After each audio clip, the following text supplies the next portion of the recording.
Hello friends, welcome back to goal Indian army. Friends, इस video में आज हम बात करने वाले हैं एनडीए के बारे में।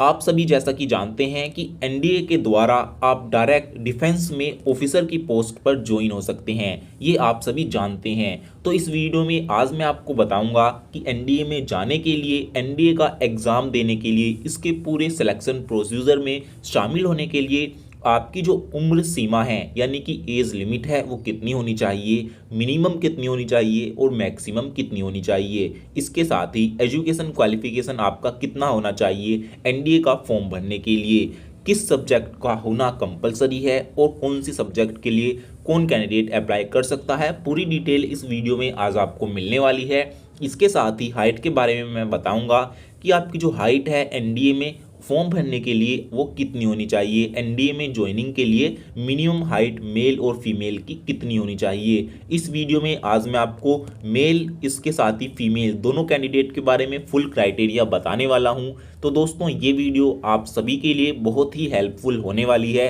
तो ये वीडियो आप जरूर देखिएगा। अगर आप भी डिफेंस में जाना चाहते हैं एनडीए के द्वारा, आपका भी सपना है 12th के बाद एनडीए के द्वारा डिफेंस यानी कि इंडियन आर्मी, एयरफोर्स या नेवी में ऑफिसर बनने का, तो ये वीडियो आपके लिए बहुत ही इंपॉर्टेंट है। तो चलिए साथियों, बिना टाइम वेस्ट किए वीडियो को स्टार्ट करते हैं। तो साथियों, सबसे पहले मैं बात करूंगा आपकी हाइट के बारे में। तो चलते हैं अपनी स्लाइड की तरफ। तो यहाँ पर जो आपकी हाइट है ये हमने स्लाइड बना रखी है ताकि कोई भी दिक्कत हमको ना हो। तो यहाँ पर आपकी जो हाइट है आर्मी विंग के लिए, फ्रेंड्स यहाँ पर मैं आप सभी को बता देना चाहता हूँ कि एनडीए का जब आप फॉर्म अप्लाई करते हो तो वहाँ पर आपको 3 चॉइस मिलती हैं। आर्मी विंग में आप जाना चाहते हैं, नेवी विंग में जाना चाहते हैं या फिर आप एयरफोर्स विंग के लिए अप्लाई करना चाहते हैं। ये 3 विंग होती हैं। आप किसके लिए अप्लाई करना चाहते हैं ये फिल करना होता है, इसकी प्रेफरेंस वहाँ पर देनी होती है।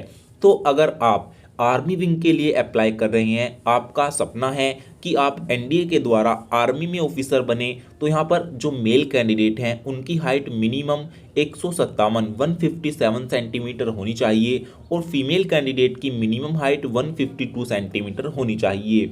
तो ये तो हो गई एनडीए में आर्मी विंग के लिए मेल और फीमेल की हाइट। तो अब देखते हैं यहाँ पर नेक्स्ट।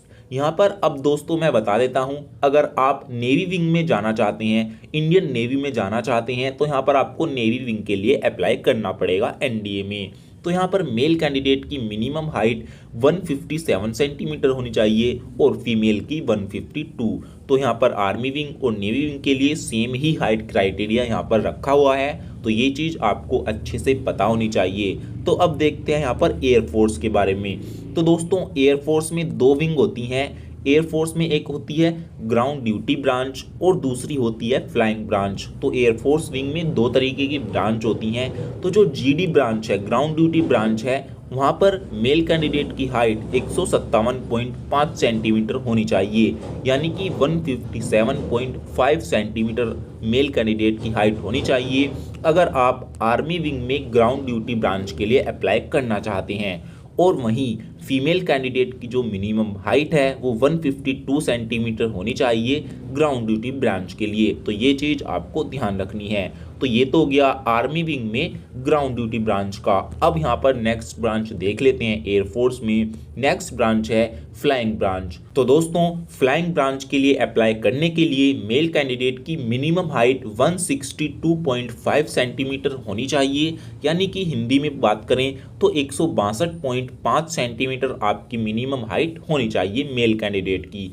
और बात करें फीमेल कैंडिडेट की, तो फीमेल कैंडिडेट की भी यही हाइट रखी गई है 162.5 सेंटीमीटर, क्योंकि आप सभी जानते हैं फ्लाइंग ब्रांच के लिए आपको जो है वहाँ पर फ्लाइंग ब्रांच के लिए आप जा रहे हो तो आपकी जो हाइट है वो बिल्कुल आपकी फिट होनी चाहिए। क्योंकि जब आप एयरफोर्स में फ्लाइंग ब्रांच में पायलट की प्रैक्टिस करते हो तो वहाँ पर आपकी जो हाइट है, आपके जो हैंड हैं, आपके जो लेग हैं, उनकी जो लेंथ है वो बिल्कुल सटीक होनी चाहिए। इसी वजह से 162 सेंटीमीटर हाइट यहाँ पर मेल और फीमेल दोनों कैंडिडेट की सेम ही रखी गई है फ्लाइंग ब्रांच के लिए। तो ये चीज़ आपको जानकारी इसकी होनी चाहिए। तो फ्रेंड्स, ये तो हो गया हाइट क्राइटेरिया के बारे में। एनडीए में आर्मी, एयरफोर्स और नेवी तीनों विंग के बारे में मैंने आपको बिल्कुल ओपनली बता दिया, कोई भी डाउट यहाँ पर आपके लिए नहीं छोड़ा है।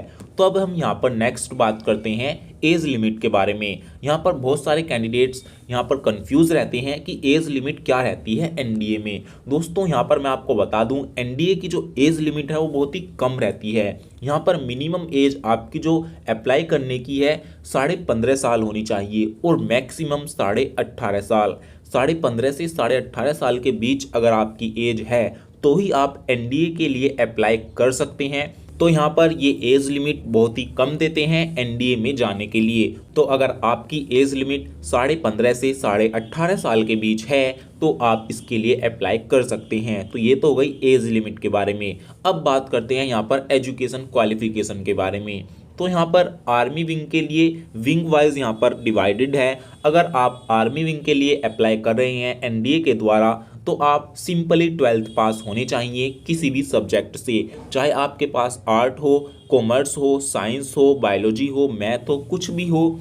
आप अगर आर्मी विंग के लिए अप्लाई करना चाहते हैं तो आप सिंपली 12th पास होने चाहिए और यहाँ पर कोई भी परसेंटेज लिमिट नहीं है, आप सिंपली पास होने चाहिए। तो आप एनडीए में आर्मी विंग के लिए अप्लाई कर सकते हैं। तो ये तो हो गया आर्मी विंग के लिए एनडीए में क्वालिफिकेशन।